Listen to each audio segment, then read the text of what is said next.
छोटे से राम लला हैं। एक दिना की बात, एक अयोध्या की गोपी, एक अयोध्या की सखी अपना मटका लेके और सरयू नदी में पानी भरने जा रहे।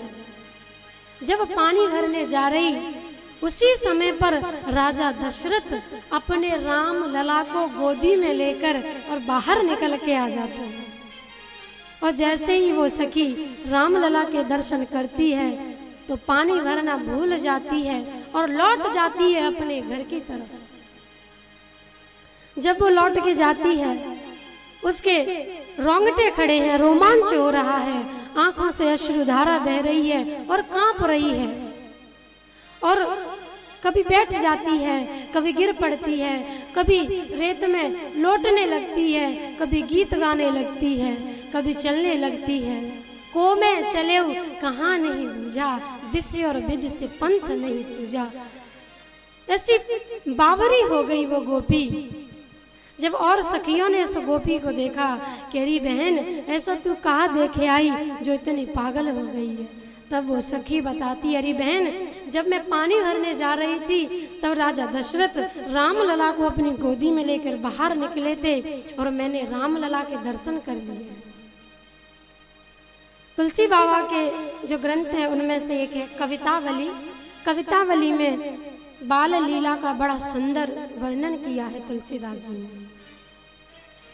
वो गोपी दूसरी सखी से कह रही है, अवधेश के द्वार सकार गई सुत, गोद के भूपति लेने कसे, अवलोकी हो सोच विमोचन को ठगी, सी रही जेना ठगे। अरे बहन मैं जब सकारे सुबह सुबह जब सरयू में पानी भरने जा रही थी तब मैंने एक दृश्य देखा। अवधेश के द्वार सकार गई सुत, गोद के भूपति लेने कसे।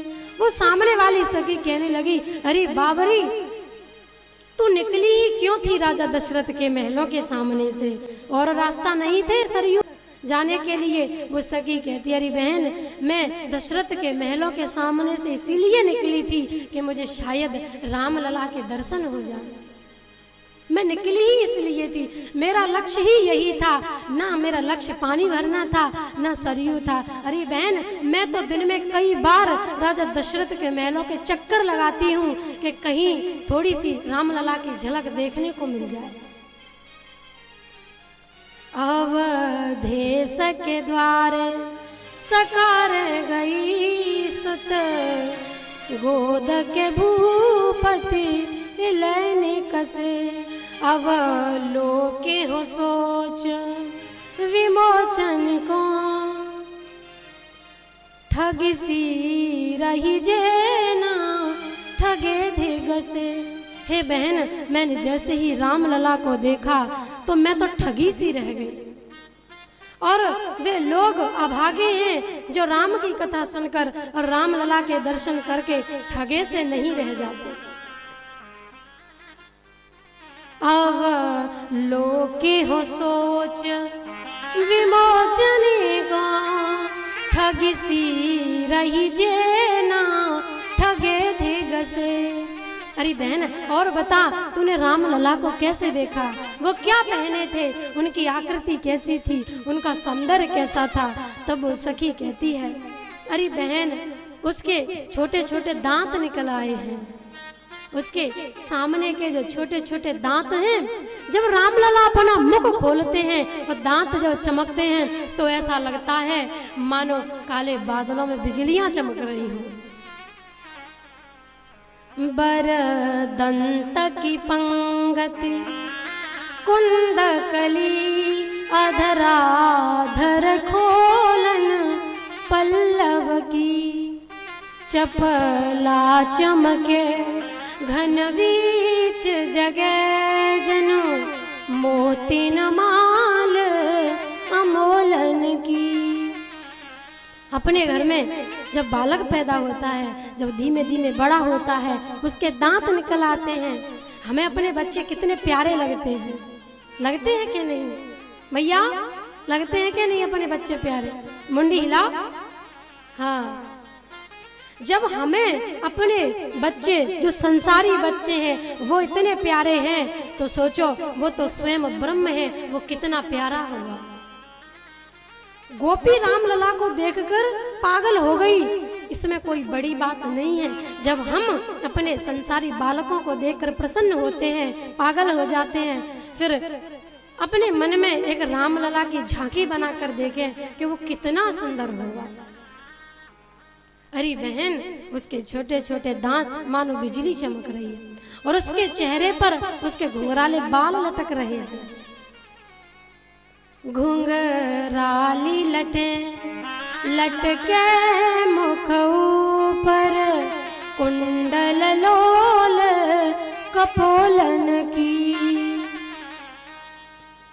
निव छावर प्राण करे तुलसी, निव छावर प्राण करे तुलसी, बल जाऊं ललाइन बोलन की।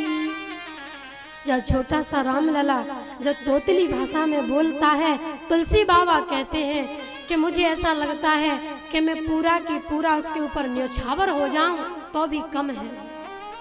मेरे प्राण रामलला की तोतली वाणी पर निछावर है। और कभी कभी क्या करते हैं, कबहू ससी मांगत, कभी चंद्रमा मांगते हैं कौशल्या मैया से, कभी चंद्रमा मांगते हैं। कबहू ससी मांगत आर्य करे मतलब जिद्दी बन जाते हैं, बोले नहीं नहीं हमें तो चंद्रमा ही चाहिए। कबहू ससी मांगत आर्य करे, कबहू प्रतिबिंब निहारे डरे, कबहू करताल बजाए के नाचत, मातु सवे मन मोद भरे। हे सखी, कभी चंद्रमा मांगता है, कभी जिद करके बैठ जाता है, कभी अपनी परछाई को देखकर डर जाता